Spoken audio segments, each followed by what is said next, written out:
Hey guys, അപ്പോൾ ഇന്ന് നമ്മുടെ ആമിനയുടെ കല്യാണമാണ്. അതായത് ഞങ്ങളുടെ തൊട്ടയലോക്കത്തെ വീട്ടിലെ കല്യാണം. സോ നമ്മൾ റെഡിയായി ഭയങ്കര സിമ്പിൾ ലുക്കിലാണ് നമ്മൾ പോകുന്നത്. കണ്ണ് പോലും എഴുതിയിട്ടില്ല.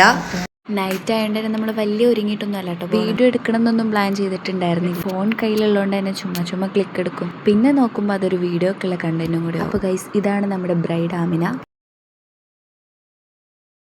Ami, happy married life. നാളെയാണ് അങ്ങനെ കുറച്ച് നേരം അവളൊക്കെ ആയിട്ട് സംസാരിച്ചുകൊണ്ട് നിന്നു. പിന്നെ എവിടെ പോയാലും നമ്മൾ പോസ്റ്റ് ആവണോണ്ട് അത് വലിയ കാര്യമായിട്ട് തോന്നിയില്ല. 3 പേരുള്ളതുകൊണ്ട് തന്നെ ചുമ്മാ ഫോട്ടോസ് ഒക്കെ എടുത്തോണ്ട് അവിടെ നമ്മളൊരു ബർത്ത്ഡേ ഷൂട്ട് കഴിഞ്ഞ് വന്നോണ്ട് തന്നെ നല്ല വിശക്കണുണ്ടായിരുന്നു. സോ നമ്മൾ നെക്സ്റ്റ് ഫുഡ് കഴിക്കാൻ വേണ്ടി വന്നിരിക്കുകയാണ് കേട്ടോ. നല്ല നെയ്ച്ചോറും ബീഫ് കറി ആയിരുന്നു കേട്ടോ. വിശന്നിരിക്കുന്നതുകൊണ്ടും പിന്നെ ടേസ്റ്റ് ഉള്ളതുകൊണ്ടും തന്നെ നല്ലോണം കഴിച്ചു. പിന്നെ ഇതൊക്കെയായിരുന്നു നമ്മുടെ നൈറ്റിലെ കാര്യം. സോ ഇനി നമ്മുടെ നെക്സ്റ്റ് ഡേയിലത്തെ പരിപാടി നല്ല മഞ്ഞക്കിളി ആയിട്ടാണ് കേട്ടോ ഇറങ്ങി. കരിനീല, ഓറഞ്ച്, മഞ്ഞ, ഈ 3 ഇടിവെട്ട് കളറാണ് കേട്ടോ ഞങ്ങൾ ഇട്ടത്. ഞങ്ങൾ വരാൻ കുറച്ച് ലേറ്റ് ആയി, അതുകൊണ്ട് തന്നെ കപ്പിൾസിന്റെ വീഡിയോസ് ഒന്നും എടുക്കാൻ പറ്റിയില്ല. പിന്നെ വേറെന്താ, നമ്മൾ കുറച്ച് ഫോട്ടോസും കാര്യങ്ങളൊക്കെ എടുത്തു. അപ്പോൾ എന്തായാലും ഹാപ്പി മാരീഡ് ലൈഫ് ഡിയർ. അത്രയൊക്കെയാണ് നമ്മുടെ ഇന്നത്തെ വീഡിയോ. സോ നെക്സ്റ്റ് വീഡിയോയിൽ ബൈ, സീ യു.